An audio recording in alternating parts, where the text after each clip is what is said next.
entre manguezais, após a curva de um rio manso, fartura, camurins, mangueiras que brotam sem parar.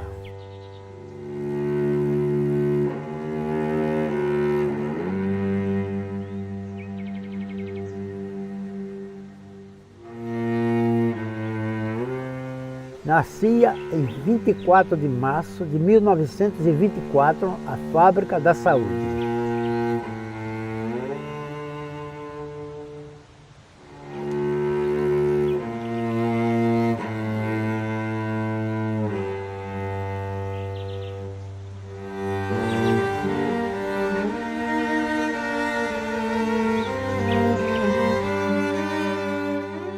Onde linhas imaginárias foram construídas.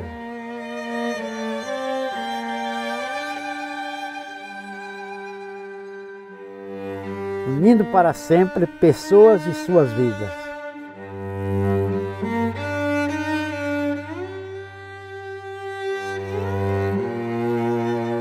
Marcada por trabalhos,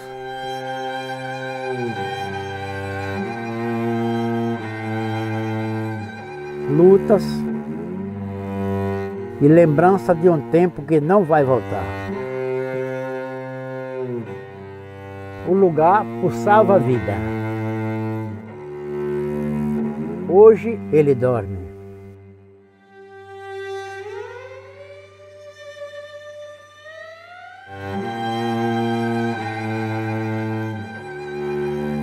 Em 1983 fez-se um silêncio.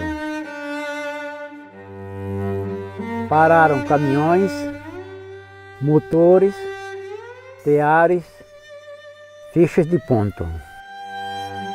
As vozes. Os passos de 700 pessoas. Tudo parou. A Companhia de Fiação e Tecido Norte Alagoas sucumbiu. Em seus espaços vazios, o tempo rege as suas histórias.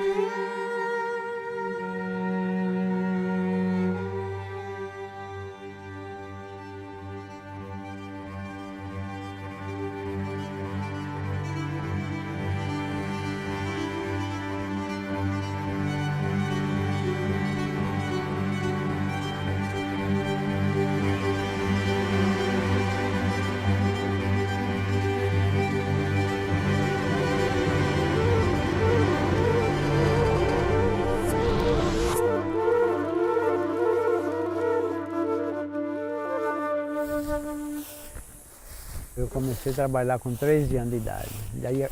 13 anos e um pouquinho, já ia completar 14, né? Era um salão muito grande, muito alto. Vê a altura das cominheiras ali, né? Era 2 cômodos, esse e esse. Com muita altura, espaço. Pegar muitos fardos de algodão. Algodão de 200 quilos, 210, 220 quilos por fardo. E daqui ele saía, ia para a seção de batedor. Esmiuçava o algodão do fardo e passava pela encanação, ia para outro setor, a qual depois nós vamos entrar lá, né? E do outro setor é que saía para fiação, para fazer a linha. A minha primeira função na fábrica, quando eu entrei para trabalhar, era varredor. Varria a buchinha de algodão que caía das máquinas, né? Eu entrei aqui como aprendiz de tecelagem e quando eu completei de maior, eu fui efetivado a tecelão. Eu trabalhava aqui tomando conta de 8 máquinas, eu e um ajudante. Aí ficava aqui, eu trabalhava das 6 às 10 e das 14 às 18 horas. 1957, eu fui nomeada para vice-diretora aqui, eram 9 professoras. Quando eu cheguei aqui, ela estava se modernizando. Se não houvesse o que houve, ainda hoje eu estaria aqui, tranquilamente. Não precisava de outro lugar, não. Eu aprendi mecânica, aí. Eu aprendi serviço de carpinteiro, aí. Eu aprendi a ser pedreiro, aí. Eu gostava de trabalhar porque a gente tinha o dinheirinho da gente certinho, né? Tinha férias, 10º. Se eu precisasse de ir em casa, eu falava para o meu chefe, eu quero ir em casa. Ele dizia, vá, me dava aquela horezinha, eu dava o vigia no portão. E eu ia em casa, fazia o que tinha de botar e vinha trabalhar de novo.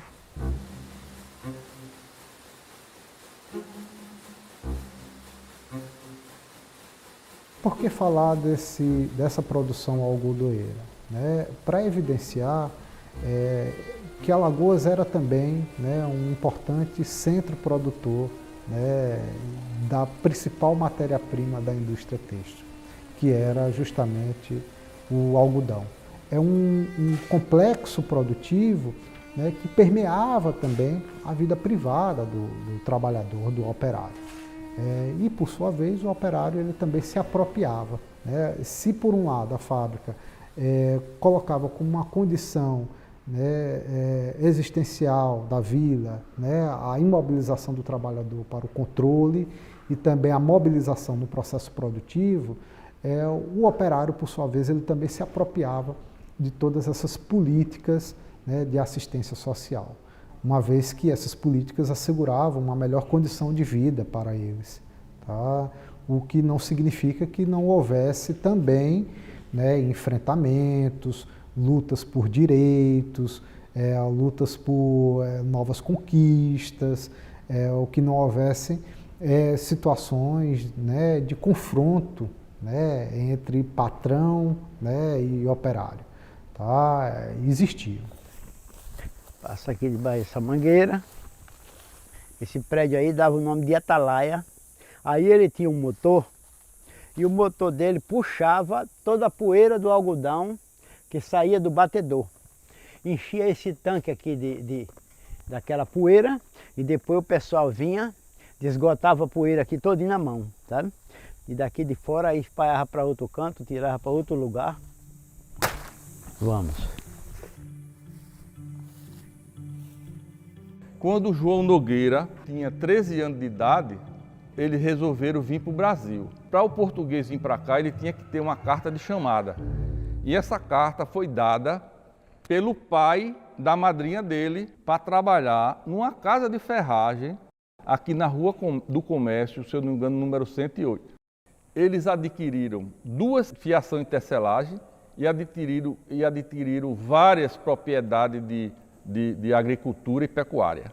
Em 28, Aloysio Nogueira, um dos irmãos, casa com a Edith Vasconcelos. E essa família tinha muito dinheiro. E eles, pelas histórias, eles resolveram importar uma fábrica de tecido, né, da Inglaterra. Essa fábrica veio toda de navio, os navios paravam em Maceió, botavam o maquinário em barcaças, essas barcaças entravam pelo rio Meirim, parava nessa ponte e aí tinha um cais para tirar o maquinário, colocar em carroças e trazer para cá. Isso em 1924, 25. Então eles montaram isso aqui. Eu adorava trabalhar aqui, não perdi um dia. O horário certinho, chegava no horário certo. Só teve uma vez que eu perdi o horário, deu o 3º apito e eu acho que eu estava cochilando. Aí corri, o vigia falou, não, você não pode entrar não. Aí eu virei a volta, fui no escritório, eu sou um funcionário exemplar aqui dentro. Né? E então me deram a ordem para eu trabalhar, eu vou trabalhar. Aí já tinha outro tecelão lá, aí eles tiraram, eu fui trabalhar e arrepiei. Meu pai foi estudar fora, tanto o pequeno no ginásio foi estudar no Rio de Janeiro, depois, na época de faculdade, ele foi fazer engenharia têxtil nos Estados Unidos, passou lá uns 5 anos, e em 61 ele foi chamado para ajudar o pai aqui na saúde. A gente veio morar aqui, a estrada era de terra, eu me lembro, quando estavam asfaltando a estrada alguns anos depois, né? Para minha mãe deve ter sido uma coisa muito complicada, né? Porque ela era uma pessoa que morava, na verdade, no Rio de Janeiro, a capital do Brasil, e de repente veio parar na saúde, né? Que não tinha telefone, claro, mas não tinha televisão, não tinha nada. Por outro lado, ela também se envolveu muito em cuidar da família, do marido, se envolvia muito com as pessoas que moravam aqui, né? Com os filhos, né? E era uma coisa legal que ela se preocupava, era uma forma dela se ocupar aqui, né? Meu avô era uma pessoa interessante, ele por um lado parecia ser muito sisudo, mas não era, era o jeito dele, mas era uma pessoa assim, muito interessante e era muito de fazer as coisas, né? Fazer as coisas acontecerem, né? Eu tinha aquela consideração a ele quase que eu tinha meu pai. Tudo que ele mandava fazer, eu fazia sem medir distância. Aquele que ele via que ia dar prejuízo a ele, complicar ele mandava logo embora. E o pessoal que se via ele de bom grado, que ele gostava do trabalho da pessoa, ele fazia tudo para a pessoa não sair. Ele usava um perfume que... Ei, rapaz! Aí todo mundo falava, as mulheres falavam, olha, o homem está chegando, sua Luiz está chegando. Aí todo mundo já estava trabalhando e continuava, né? Mas já via ele, passava aqui, ó. Passava aqui, descia e aí ia para fiação, demorava um bocado, depois subia de novo. Ele passava olhando para todo. Mas era bom, os homens eram bons. Nunca, no tempo que eu trabalhei, nunca atrasou um pagamento. Era pontual. Ele resolveu fazer o apito da fábrica igual ao apito do navio. Aí conseguiu um apito do navio, mandou fazer um molde em madeira, mandou para a fundição e foi feito esse apito, que era um apito de navio, aquele tom. Quando chegava algum parente ou algum amigo que vinha para cá pela primeira vez, ia dormir aqui, ficava todo mundo quieto para ver qual era a reação da pessoa na hora que o navio apitasse no dia seguinte. Normalmente a pessoa caía da cama de susto, né?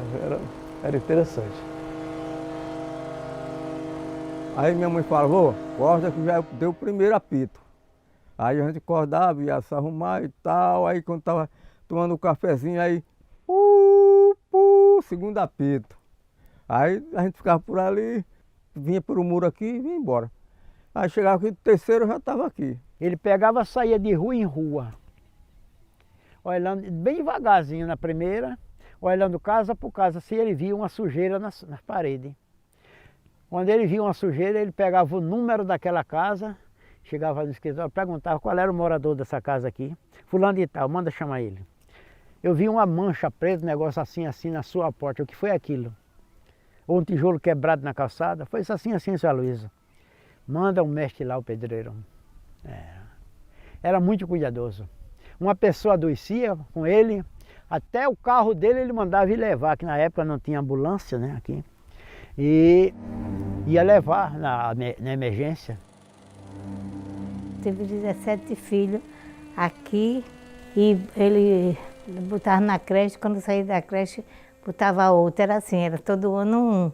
E a vida da gente é assim, a gente trabalhava, quando a gente chegava em casa, pegava uma teteia, ia pescar siri, pescar peixe, era uma vida boa de barriga cheia aqui.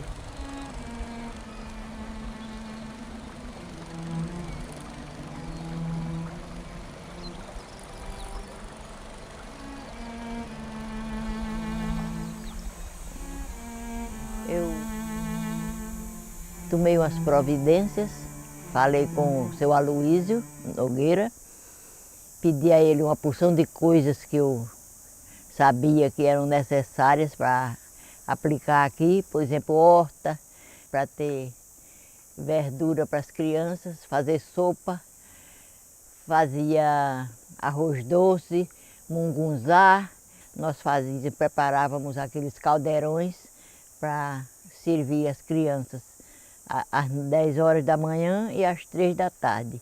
Era um sucesso. E quando eu estava no auge desse trabalho, os alunos, os funcionários de menor da fábrica me procuraram para eu falar com o seu Aloísio, para ele consentir na abertura de uma classe para alfabetizar alguns.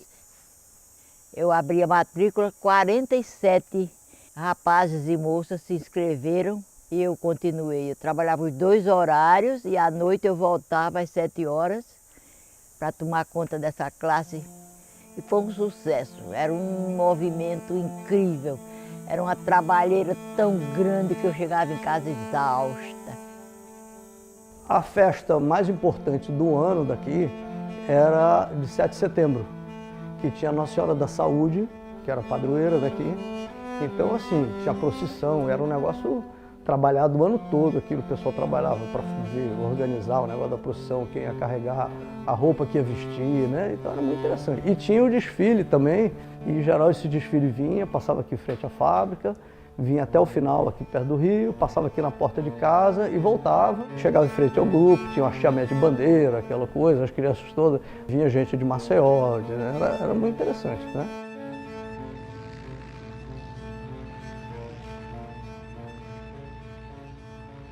Quando eu chegava a época de festa, todo mundo lembrava da saúde, esse povoado aqui, redondeza aqui, todo mundo vinha para a saúde brincar. Carnaval aqui era demais. Quando a gente saía 3 horas da tarde, parava aqui, já saía a banda aqui na rua, tá? Aí coisava a vila todinha. Aí a gente aqui só trabalhando, e só via o som lá, e a gente doido, louco para acabar de chegar às 10 horas. Aí quando deu 10 horas, eu casa correndo, trocava de roupa, aí ia pro baile, aí dançava até 4 horas da manhã e tal, era bom demais. Quando era dia de São João, carro nenhum entrava aqui, que era fogueira, a rua toda fechada de fogueira. A fumaça cobria, os fogos, tudo, era bom demais. São Maria carregou aquele seu verme encarnado, que foi com suficante que a terra governou. Salvador foi quem pecou, para nascer pecar, que no seio do atrás, ajoelhe e dá um gemido, é Deus menino nascido a noite de atrás.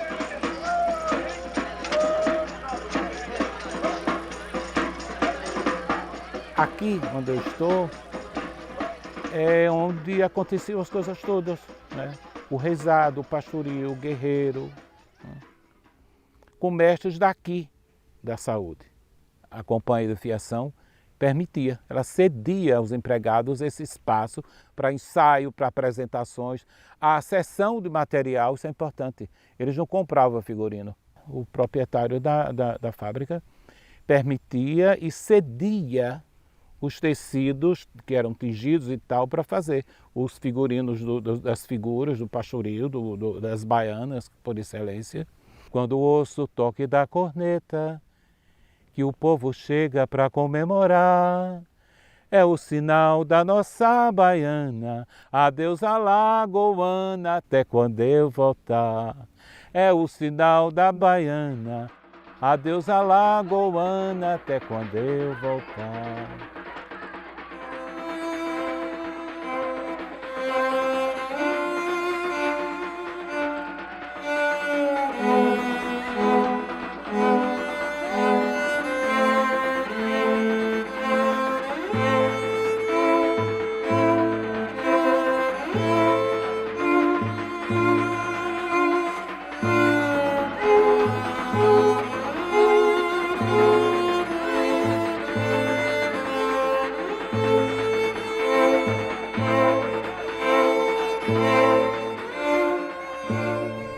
Importante a gente ressaltar que a memória ela é lembrança e esquecimento.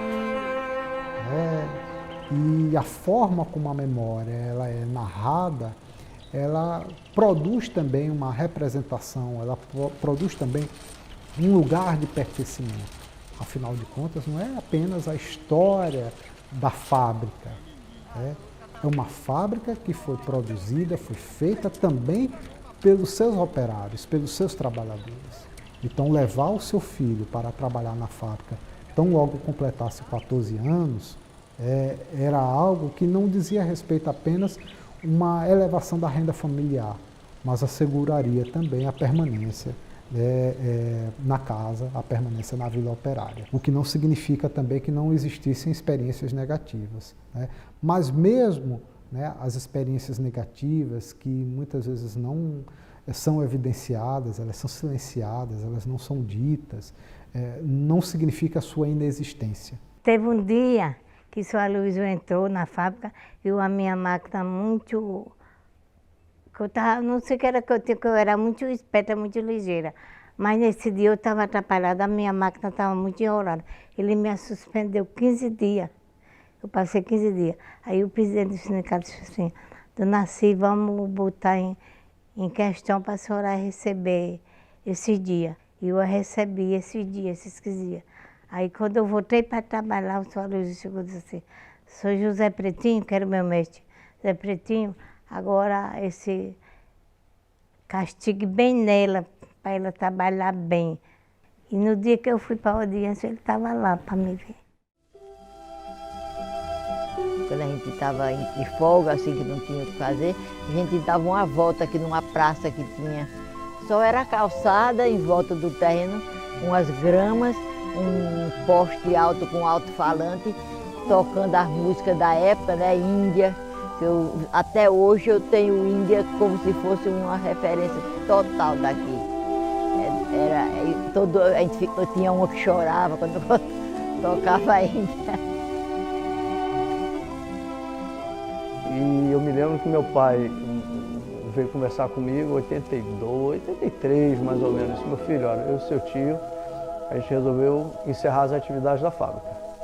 Enquanto a gente consegue pagar todo mundo, não está devendo nada a ninguém, então a gente resolveu fazer uma liquidação, um encerramento programado da fábrica, deixar de comprar a matéria-prima e taranã, e acabando. E depois acertar, indenizar todo mundo, né? Uma das coisas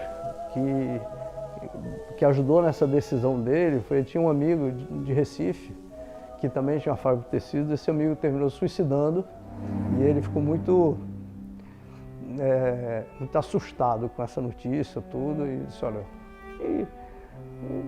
infelizmente a economia é isso mesmo, e quantas no mundo a gente vê a economia chegam e vão embora e muda-se, tudo muito dinâmico, né? Muitas vezes a gente queria entender e não sabia por quê. O que foi que houve que desistiram. Depois, eu conversando com o diretor, ele me disse que, eu digo, você acha que eu vou trabalhar sozinho? Então, todo mundo tem que trabalhar comigo. Eles querem que eu trabalhe sozinho? Eu não vou trabalhar sozinho. Portanto, eu vou acabar. Fechar. Aí me chamou, né? Chamou e disse, olha, nós vamos fechar. Vamos a fábrica vai fechar. E você vai ficar aqui até... Porque eu não quero vender uma máquina dessa inteira. Vamos demolir tudo. Vamos acabar tudo. As máquinas que tiver novas aí, essas a gente pode dar um jeito de vender, mas o resto a gente vai acabar. Comecei a quebrar. Juntei 12 homens e disse, a peça que você puder ter aí inteira, tira. Se não puder, tem uma marreta aí, resolva. Difícil. Eu passei uns 6 meses tirando máquina daí dentro. Vai acabar. Aí, era o jeito de fazer. Sinto muita saudade do tempo bom que nós passamos aqui na saúde. Sinto uma dor. É meio que ser um pedaço de mim. Está destruída assim, ó, que nunca pensei de estar assim no lugar que a gente nasceu e se criou, né? É muito triste. Que o fio da tecelagem não existe mais, mas acho que permanece aquele fio invisível que amarra tudo para essa história ser contada. Eu acho que é por aí. Pena que a gente não consegue trazer essas lembranças e colocar num frasquinho para hoje eu vou sentir o cheiro, né?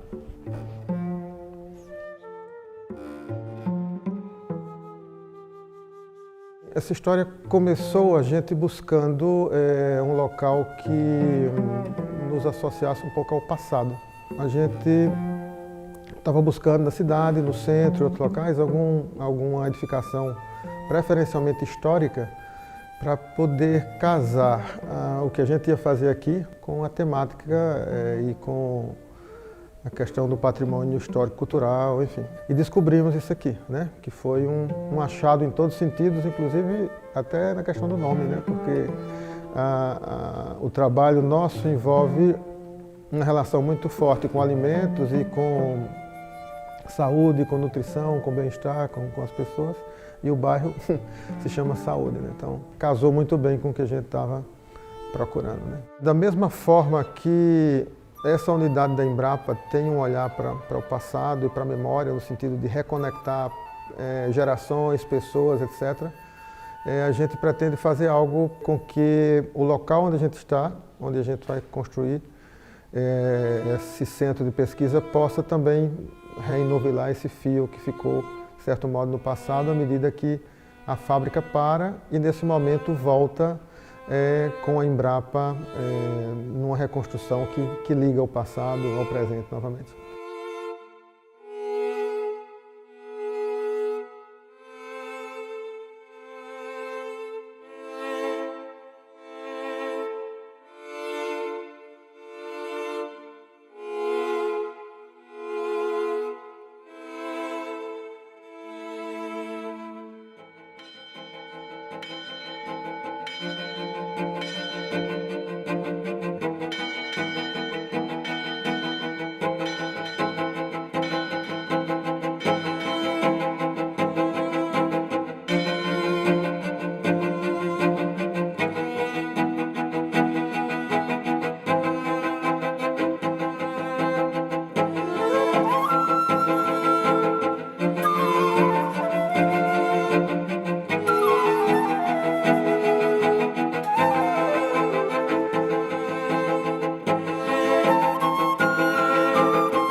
Dizem que chegou um radialista aqui, meu pai conhecia ele, assim, aí levou ele para apresentar a família. Aí chegou na porta, gritou, Iraci! Ele gostava de tomar uma mesinha, a mãe já estava aperreada fazendo as coisas em casa, pensou que ele já vinha melado. Aí ela falou, que é, manezinho? Aí quando foi, uns dias saiu uma música, ô Iraci, é como amo a ti. Ô Iraci, ai como eu amo a ti. Sem ti não sei viver, mas que coisa louca é amar alguém. Eu sou feliz por te querer assim. Sem ti não sei viver, se eu ficar sem ti é bom morrer. Desde que eu te vi não mais me esqueci. Tive a sensação que ia ser feliz, e o pouco amor que eu pedi a ti foi negado a mim, por isso eu canto assim. Ô Iraci, ai como eu amo a ti. Sem ti não sei viver, mas que coisa louca.